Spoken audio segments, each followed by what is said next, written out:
There's a certain kind of silence that fills a room right before something ends. It was a normal Tuesday evening. Dishes were still in the sink. The TV was humming in the background. Nothing dramatic. Nothing cinematic. Just ordinary life. And then she said it.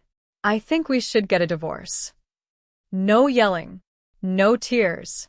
Just calm certainty. For a second, he thought he misheard her. Divorce wasn't something that happened to them. They had history. Years of shared bills, shared beds, shared struggles. He had worked overtime shifts, missed weekends with friends, chosen stability over passion because he believed that's what a husband was supposed to do. He thought love meant staying steady. He thought loyalty meant enduring. But as she sat across from him, composed, almost relieved, he realized something painful. She had already left. Not physically. Not yet. But emotionally? Months ago. She spoke about finding herself. About wanting more. About feeling stuck. Each word felt less like explanation and more like a final verdict. She didn't look angry. She looked done. And in that moment, something inside him cracked, not loudly, not dramatically, but deeply. He could have begged. He could have argued. He could have reminded her of everything he'd done. But instead, he went quiet. Because beneath the shock, beneath the hurt, another realization was forming.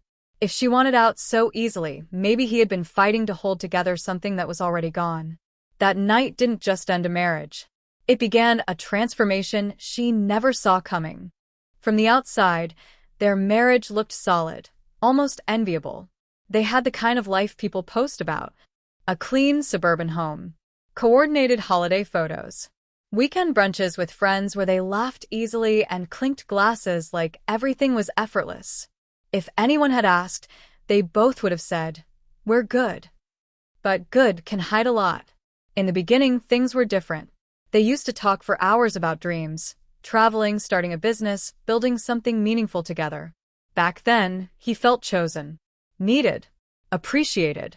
Somewhere along the way, though, the tone shifted. It started small. A comment about how her friend's husband had just made partner at his firm. A joke about how he wasn't exactly the ambitious type. A sigh when he said he was tired after work. Nothing explosive. Nothing dramatic. Just little cuts, quiet, sharp, and constant. He told himself she didn't mean it. He worked longer hours, hoping a raise would change her mood. He took on extra responsibilities at home. Fixed the things she complained about. Tried to become more decisive, more assertive, more like the version of a man he thought she wanted. But the more he adjusted, the less visible he felt. Conversations became transactional, bills, schedules, responsibilities. The warmth faded. Physical affection became routine instead of connection. She scrolled on her phone during dinner more often. Smiled at messages he couldn't see. He noticed. Of course he noticed. But instead of confronting it, he chose peace. He told himself marriage had seasons. That love wasn't supposed to feel exciting forever. That stability was enough. The truth was harder to admit. He was slowly shrinking to fit inside her expectations. He stopped sharing ideas she might dismiss. Stopped challenging her when she was unfair. Stopped asking for appreciation because asking felt weak. From the outside, they were thriving. Inside, he was disappearing. And the most dangerous part? He didn't even realize how much of himself he had given away until the day she decided she wanted out. The night she asked for the divorce didn't come with a screaming match or slammed doors. It came quietly. Dinner was ordinary. The plates were half-finished. The air felt heavier than usual, but he couldn't explain why. She had been distant all week, shorter answers, less eye contact, always tired. Then she put her fork down. "We need to talk." For words that never mean anything good. He felt his stomach tighten, but he stayed calm. He had trained himself to stay calm. Conflict always made things worse before. She didn't hesitate. "I don't think this is working anymore. I want a divorce." There was no tremble in her voice. No uncertainty. It sounded practiced, like she had rehearsed it in her head. For a moment, time slowed. He looked at her, searching for emotion, anger, sadness, Anything that suggested this was impulsive. But she looked resolved. He asked the only thing that mattered. Is there someone else? Her eyes flickered. Just for a second. I don't want to make this about that, she said. That wasn't a no. The realization hit harder than the word divorce. She explained how she felt unfulfilled. How she needed to find herself. How they had grown apart. She spoke in calm, measured sentences, like she was presenting a case in court. Then came the part that cut deepest. I've already talked to a lawyer. That meant she hadn't just thought about this. She had planned it. Financial documents had been copied. Accounts reviewed. Timelines considered. While he was trying to fix things, she had been preparing her exit. He felt anger rising, not loud, explosive anger, but something colder. He had been fighting for something she had already left behind. The strange part? He didn't beg. He didn't argue. He simply nodded and said, "If that's what you want." She seemed almost surprised by his composure. Maybe she expected tears. Maybe she expected resistance. Instead, he gave her space. But inside, something irreversible shifted. That night wasn't just the end of their marriage. It was the end of him trying to hold on to someone who had already let go. The first week after she left felt unreal. The house was too quiet. Not peaceful quiet, hollow quiet. The kind that makes every small sound echo louder than it should. The refrigerator humming. The ticking clock. His own breathing. Her side of the closet was empty. That's when it hit him. This wasn't a threat. It wasn't a phase. It was real. The first few days were survival mode. He went to work. Answered emails. Nodded during meetings. No one could tell his world had just shifted. He had always been good at carrying weight silently. But at night, the silence pressed harder. He replayed conversations in his head. The jokes. The comments. The small moments he ignored. He wondered when exactly she stopped choosing him. And then the self-blame crept in. Maybe if he had been more ambitious. Maybe if he had made more money. Maybe if he had been more exciting. The thoughts were relentless. Friends started calling. Some offered sympathy. Some subtly took her side. A few said things like, "You should have seen it coming." That one stung the most. He began to realize something uncomfortable. He had seen it coming. He just didn't want to believe it. One evening, sitting alone in the living room, he looked around at the house he had worked so hard to build. The furniture. The framed memories. The life he thought was permanent. And for the first time, he felt anger, not explosive rage, but sharp clarity. He wasn't angry that she left. He was angry that he had slowly abandoned himself to keep her comfortable. He remembered turning down opportunities because she didn't like risk. Remembered staying quiet during arguments just to avoid tension. Remembered pretending not to care when she compared him to other men. He had been negotiating against his own worth for years. That realization hurt more than the divorce itself. Because now he understood something painful. She didn't wake up one day and lose respect for him. He had slowly handed it away. And that night, sitting alone in that quiet house, something shifted. Not sadness. Not desperation. Something harder. He decided he would never shrink for anyone again. The shift didn't happen in one dramatic moment. It happened quietly, the morning he stopped feeling sorry for himself. He woke up before the alarm. 5:03 a.m. The house still dark. For a few seconds, the familiar heaviness tried to pull him back under the covers. But instead of rolling over, he sat up. No speeches. No motivation quotes. Just a decision. He put on an old pair of sneakers and drove to the gym. The place smelled like rubber mats and early ambition. A few regulars were already there, focused, disciplined, moving with purpose. He felt out of place at first. Weak. Slower than he remembered. But he didn't leave. That first workout was messy. Uncoordinated. Humbling. And it felt incredible. Because for the first time in weeks, he was doing something that wasn't about survival, it was about improvement. The gym became routine. Not obsession. Not revenge body energy. Just discipline. Showing up even when he didn't feel like it. Slowly, other things followed. He cleaned the house. Rearranged the furniture. Took down photos that felt like anchors instead of memories. He repainted the bedroom walls, lighter color, different atmosphere. The space started feeling like his, not theirs. He picked up books he had once been excited about but never had time for. Personal development, business strategy, finance. He started listening to podcasts during his commute instead of replaying arguments in his head. He called an old college friend he hadn't spoken to in years, someone she never liked. They met for coffee, talked for hours. It reminded him who he used to be before he became someone's husband. The most important change wasn't physical. It was internal. He stopped asking, "Why wasn't I enough?" and started asking, "Who do I want to become now?" That question changed everything. He wasn't rebuilding to prove her wrong. He was rebuilding because he finally saw how much of himself he had put on pause. Every early morning, every workout, every small improvement. It wasn't revenge. It was reclamation. And she had no idea what she had just set in motion. If there was one thing she had always underestimated about him, it was his quiet discipline. He had never been flashy. Never posted about wins. Never talked numbers at dinner parties. While other men bragged about bonuses and investments, he stayed silent. She mistook silence for simplicity. During the marriage, while she focused on appearances, new furniture, vacations, social status, he focused on security. He remembered growing up watching his father lose everything because he relied on one income source. That lesson never left him. So years ago, without drama, he started building a small stock portfolio. Nothing risky at first, steady, long-term growth. Then a side business with an old college friend. It started as a weekend idea, something modest. Over time, it grew quietly. Profits reinvested. No announcements. No ego.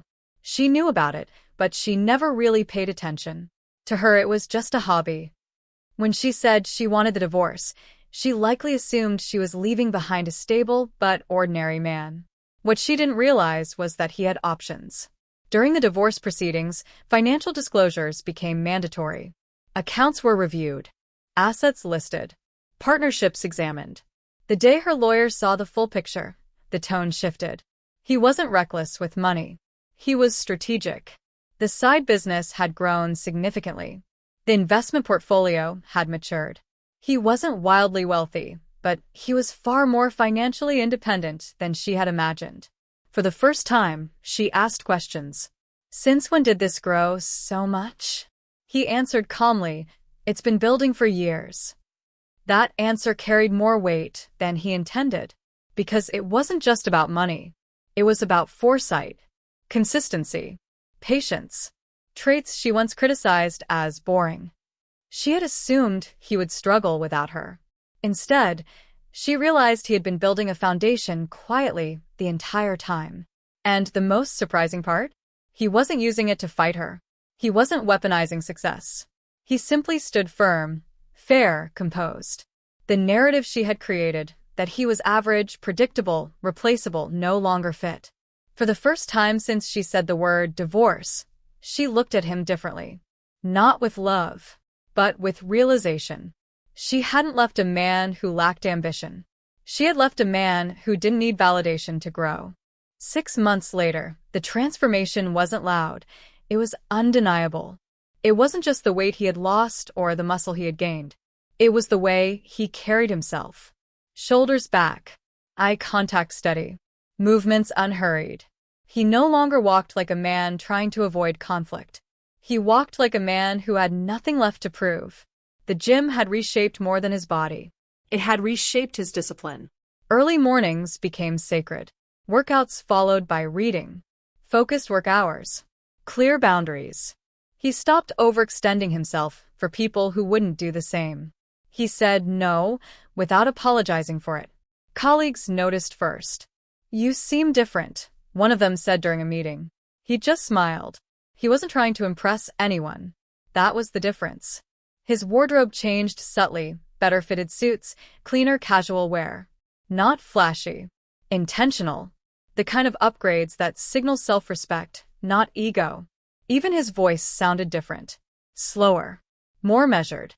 He no longer rushed to fill silence. Mutual friends began talking. "She says you look really good." She heard your business is growing. Are you dating? He didn't rush into anything. For the first time in years, he wasn't searching for external approval. He was enjoying his own company. Meanwhile, her life wasn't unfolding the way she had imagined. The freedom she chased came with loneliness she hadn't anticipated. Dating apps felt shallow. Conversations repetitive. The excitement faded quickly, replaced by comparison. And comparisons weren't favoring her. One evening, she ran into him at a mutual friends gathering. There was no tension, no bitterness. He greeted her warmly but briefly. Polite, controlled, detached. She studied him in a way she hadn't in years, almost searching for something familiar. But the version of him who sought her approval was gone. For the first time, she wasn't the confident one in the room. He wasn't glowing up to win her back. He was glowing up because he had stopped abandoning himself. And that shift, that quiet confidence, carried more power than any dramatic comeback ever could. It happened on a random Thursday night. His phone lit up with her name. For a second, he just stared at it. Not with longing. Not with anger. Just curiosity. 6 months ago, that name would have tightened his chest. Now it felt neutral. He let it ring twice before answering. Hey, she said softly. Her voice didn't carry the same certainty it once had. It wasn't cold. It wasn't rehearsed. It sounded unsure. Hey, he replied, calm as ever. There was a small pause, the kind that reveals more than words. I just wanted to check in, she said. See how you're doing. He almost smiled. 6 months ago, she hadn't checked in. Now she was. I'm good, he answered simply. He didn't list achievements. Didn't mention the business growth. Didn't talk about the gym or the travel plans he had lined up. He didn't need to.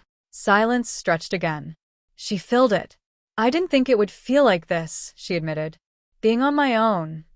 He didn't rush to rescue her from the discomfort. Dating, she explained, wasn't what she expected. The excitement faded quickly.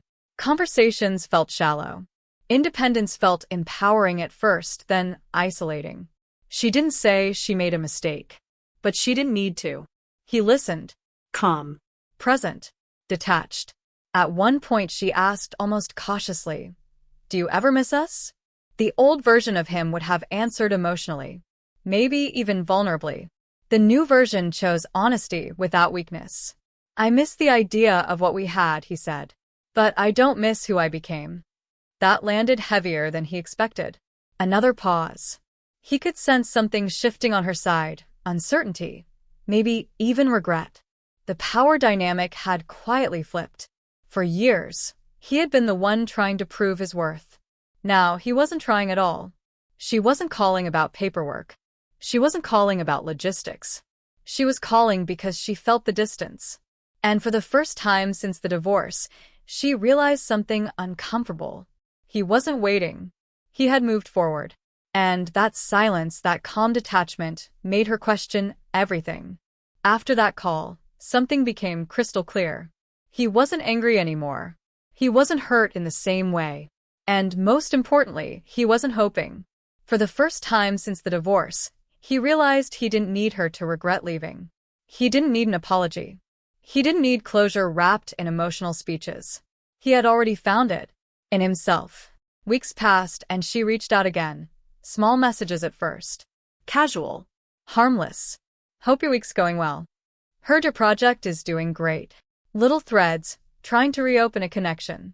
He responded politely, but briefly. No late-night conversations. No emotional deep dives. No nostalgia trips. Just calm distance. That distance did something powerful. It removed drama. And drama had always been the fuel of their relationship. Before, when she criticized him, he reacted. When she pulled away, he chased. When she tested him, he explained himself. Now, he simply didn't play. Silence became his strength. Not silent treatment. Not coldness. Just emotional stability. He didn't rush to fix her loneliness. He didn't position himself as the safe option. He didn't remind her of what they used to have. Because he understood something now. The strongest position isn't proving your value. It's knowing it. Mutual friends began noticing the shift too. She talks about you a lot lately, someone told him. He nodded, unfazed. Months ago, that information would have sparked hope. Now, it sparked clarity. He wasn't interested in being reconsidered. He was interested in growth. One evening, she sent a message that felt heavier than the rest. Do you ever think we could try again? He stared at the screen for a long time, not because he was tempted, but because he realized how far he had come. He typed slowly. I think we both needed this. It wasn't rejection. It wasn't invitation. It was truth. Power doesn't always look loud. Sometimes it looks like calm composure, like boundaries, like not reacting. And in that quiet space, she finally understood something she hadn't before. He wasn't the man she left. He was someone stronger, and she no longer had control over him. The final meeting wasn't dramatic. No rain pouring outside. No raised voices. No cinematic goodbye. Just a quiet office. Neutral walls. A polished wooden table between them. Papers neatly stacked. Pens placed carefully on top. The kind of setting where endings are signed, not spoken. When she walked in, she hesitated for half a second before sitting down. It wasn't fear. It wasn't anger. It was awareness. He noticed it. He looked composed. Clean-cut. Calm. Not defensive. Not emotional. Just steady. The lawyer spoke first. Legal terms, property divisions, final agreements. Words like assets, settlement, custody of shared accounts. Clinical. Detached. Reducing years of marriage into paragraphs and signatures. As the paperwork slid toward her, she glanced at him. Really looked at him. He wasn't staring at the table like he used to during tense moments. He wasn't trying to read her face for approval. He wasn't searching for reassurance. He was simply present. She signed the first page. The scratching sound of pen on paper felt louder than it should have. Halfway through, she paused. Are you okay with all of this? She asked quietly. Months ago, that question would have cracked him. Now, it didn't. I'm at peace with it, he replied. Not cold. Not bitter. Just honest. That answer hit differently. Because peace wasn't something she expected from him. She expected tension. Maybe resentment. Maybe a final emotional plea. Instead, she saw acceptance. And something else. Confidence. When it was his turn to sign, he didn't hesitate.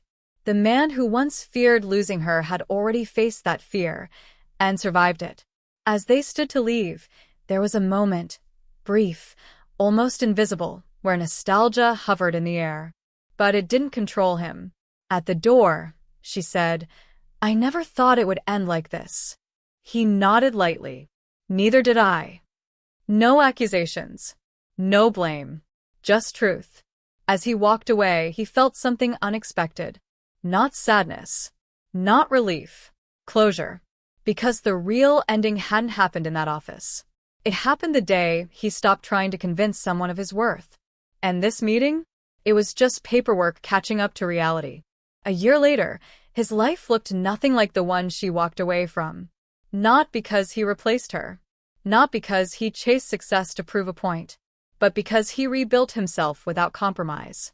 The business he had nurtured quietly began expanding faster than expected. A new partnership opened doors to larger contracts.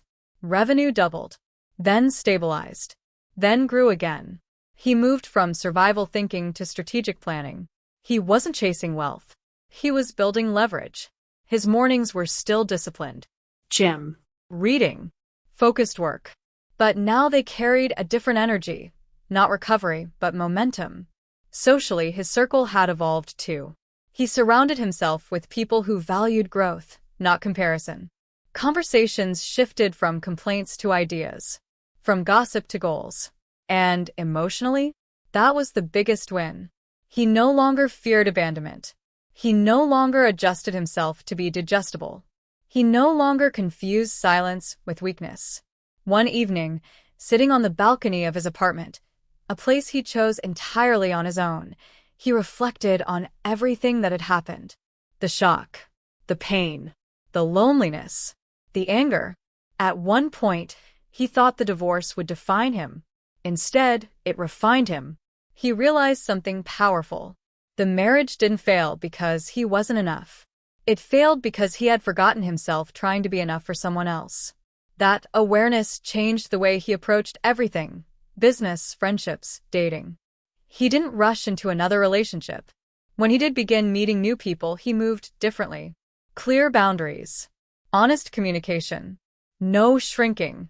Occasionally, he would hear about her through mutual friends. She was still searching, still trying to figure things out. There was no satisfaction in that. No revenge, just distance. The real victory wasn't watching her regret.